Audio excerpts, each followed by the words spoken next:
Hey everyone, my name is Flame, and as promised in my last video, I am making this video about visual effects! Visual effects are a great way to express powers, realism, and can possibly even impress viewers. And again, I'll say this video is for people who genuinely want to get better at animating, and with a matter of practice, you'll get the hang of it eventually. Without further talk, let's start. Okay, so I made a small little animation, and I'll show you guys what it looks like.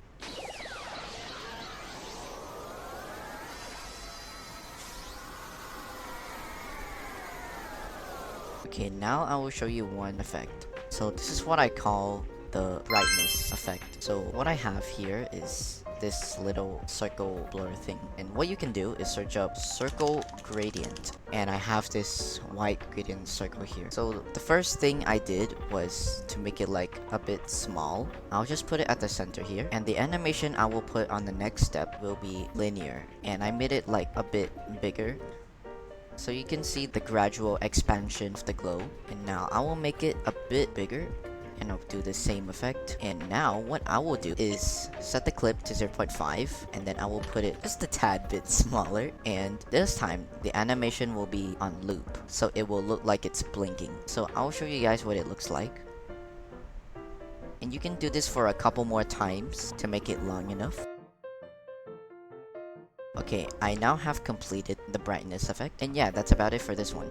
Okay, so the next thing I will be talking about is how images can be spun around like really fast, like what I did in the animation. So what I have here is my orb, and what I will do is to estimate the position on how fast it could spin. So this is my first estimation, and by the way, the clip is 0.5, and the animation is on loop, so I'll see what it looks like.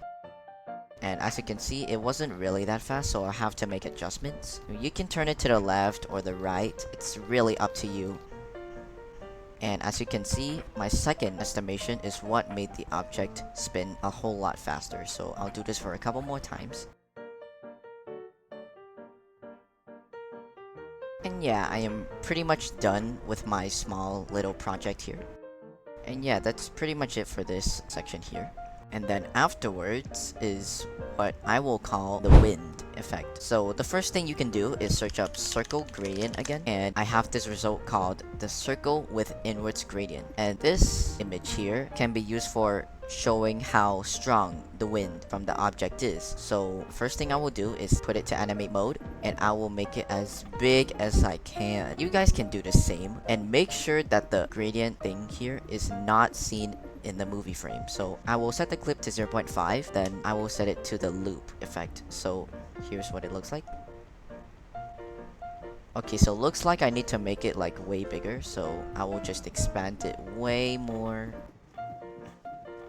And yeah, I am pretty much done. There's another method to this, so you can just choose the effect again. I will set it like big and bigger until the circle frame is not seen within the movie frame. And this time you can set it to exponential out, and yeah, here's what it would look like. And you can do this multiple times, so you should repeat the whole process again.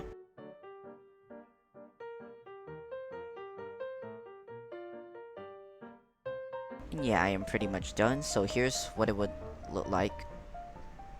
You can do this other method, so you can either choose the loop effect or the exponential out effect, and that's how you show how strong the wind is. And guys, I definitely recommend the second method if you want to make things easier, but if you want to go for the first method, nothing's stopping you. Okay, so this effect is going to be quite special. I'm going to name it the smash effect. So this effect is useful when you want your character to land on the ground like very fast. And so the first thing you can do is set it to 0.5 or 1, could be either one, your choice. And I'll have to put this new just at the top left corner here, and now I will animate it, make it go down here to the ground. Just imagine there's a ground there. The animation will be exponential in. Next, I'll copy this clip here, and what I will do this time is set the original position to here and put it to animate next, move it up here, and then the animation will be exponential out. Oh yeah, and the clip is 0.5 as well. So here's what it will look like. You can also add some emphasis to the impact, so I can just search up cracks here, and I can take this image and I will put it like below the noob, and I'll move it up to where noob lands. I'll need to set the animate effect the same as this one, which is exponential out, so here. And I will move it down below the noob and here. Looks pretty simple, right? So this effect can be helpful when you're trying to make your character land on the ground so hard it makes the camera shake a little. And yeah, that's it for this one.